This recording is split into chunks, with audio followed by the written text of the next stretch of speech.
Hello viewers, আসসালামু আলাইকুম। Welcome to my channel kitchen time with Saida. সবাইকে ঈদের শুভেচ্ছা জানিয়ে শুরু করছি আমার আজকের রেসিপি। আজকে করে দেখাবো জালি কাবাব। কী করে ঘরে পারফেক্টভাবে জালি কাবাব বানানো যায় সেই প্রণালীটি আজ আপনাদের করে দেখাবো। আশা করি আমার আজকের রেসিপি আপনাদের ভালো লাগবে। জালি কাবাব বানানোর জন্য প্রথমে আমি একটি মশলা বানাবো।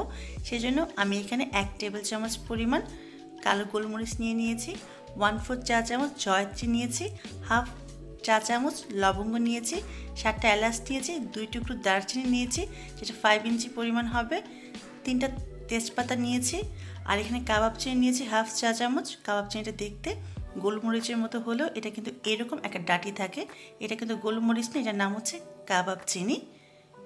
আর নিয়েছি 1/4 জয়ফল, একটা জয়ফলের 4 ভাগের 1 ভাগ নিয়েছি। এবার সবগুলো মশলা টালা ছাড়াই আমি গুঁড়ো করে নিব। আমি গ্রাইন্ডারে গুঁড়ো করে নিয়েছি, আপনি চাইলে পাটায় বেটে গুঁড়ো করে নিতে পারেন। আজকে আমি বিফ জালি কাবাব বানাবো, সেই জন্য আমি এখানে 800 গ্রাম গরুর মাংসের কিমা নিয়েছি। এবার এর মাঝে দিয়ে দিব স্বাদ অনুযায়ী লবণ। এখানে আমি হাফ টেবিল চামচ লবণ দিয়ে দিলাম, আপনি আপনার স্বাদ অনুযায়ী অ্যাডজাস্ট করে নেবেন। এবার এর মাঝে দিয়ে দিব টেস্টিং সল্ট। আমি এখানে 1 টেবিল চামচ পরিমাণ টেস্টিং সল্ট দিচ্ছি। আর টেস্টিং সল্ট যে কোনো কাবাবের স্বাদ বাড়িয়ে দেয়, অবশ্যই কাবাবের পারফেক্ট টেস্ট চাইলে টেস্টিং সল্ট ইউজ করতে হবে।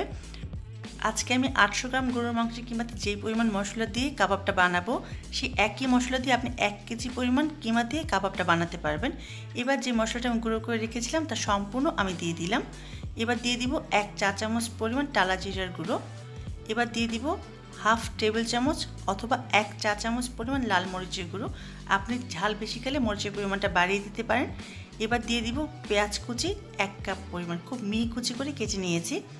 এবার মিহি কুচি করে কাটা পুদিনা পাতা দিয়ে দিব 2 টেবিল চামচ পরিমাণ। অবশ্যই চেষ্টা করবেন পুদিনা পাতাটা দেওয়ার জন্য, এতে কাবাবের টেস্টটা অনেক ভালো আসে। আর যদি হাতের কাছে না থাকে তাহলে আপনি না দিলেও চলবে, তবে টেস্ট ভালো আসার জন্য অবশ্যই চেষ্টা করবেন দেওয়ার জন্য। কাঁচামরিচ কুচি দিয়ে দিলাম 3 টেবিল চামচ পরিমাণ।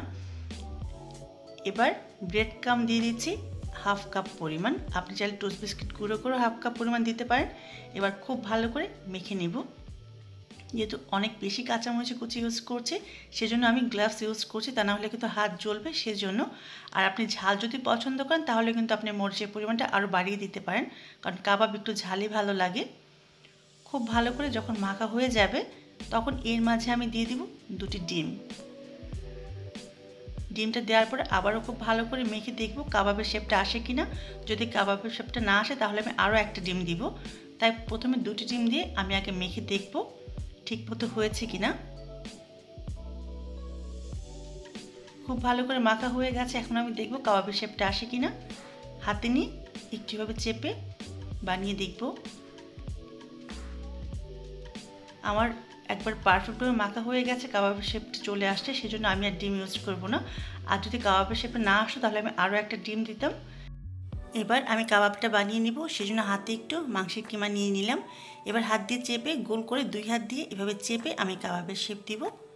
জালি কাবাব একটু পাতলা হয়, দেখুন আমি কীভাবে বানাচ্ছি। এভাবে চেপে চেপে আমি জালি কাবাবের শেপ দেবো, একটু পাতলা হবে, খুব বেশি ভারী হবে না। ঠিক এভাবে আমি সবগুলো জালি কাবাব বানিয়ে নিব। সবগুলো জালি কাবাব আমার বানানো হয়ে গিয়েছে।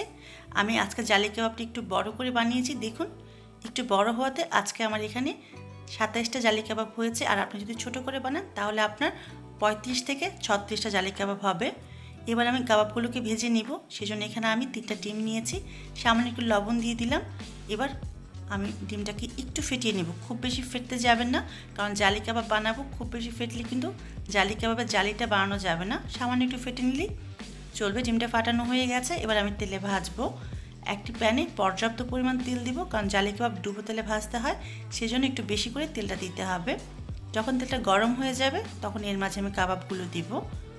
প্রথমে আমি কাবাবটাকে ডিম এভাবে গড়িয়ে নিব, তারপর সরাসরি তেলে দিয়ে দিব। কাবাবগুলো ভাজার সময় চুলার আঁচ মাঝারি থাকবে, খুব বেশি আঁচে কাবাবগুলো ভাজা যাবে না, এতে উপরটা হয়ে যাবে আর ভিতরটা কাঁচা থেকে যাবে। আর একসাথে অনেকগুলো কাবাব দিবেন না, তাহলে কিন্তু কাবাবের শেপটা ভালো আসবে না। যখন এক পাশ হয়ে যাবে তখন উল্টে দিতে হবে।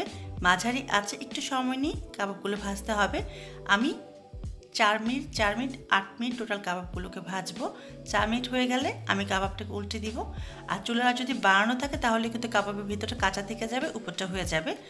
কাবাবগুলো উল্টে আমি উপর দিয়ে একটু ডিম দিয়ে দিচ্ছি, এতে উপরে জালিটা খুব সুন্দর হবে। সেজন্য জালি কাবাবের বৈশিষ্ট্যই হচ্ছে কাবাবের উপর দিয়ে জালের মতো দেখতে হবে সেজন্য।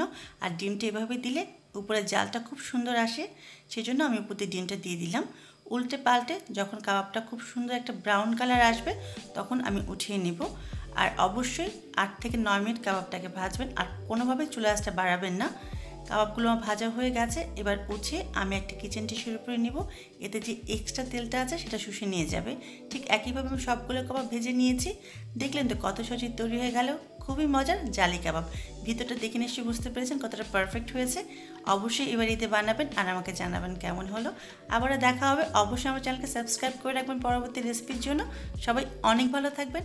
আল্লাহ হাফেজ।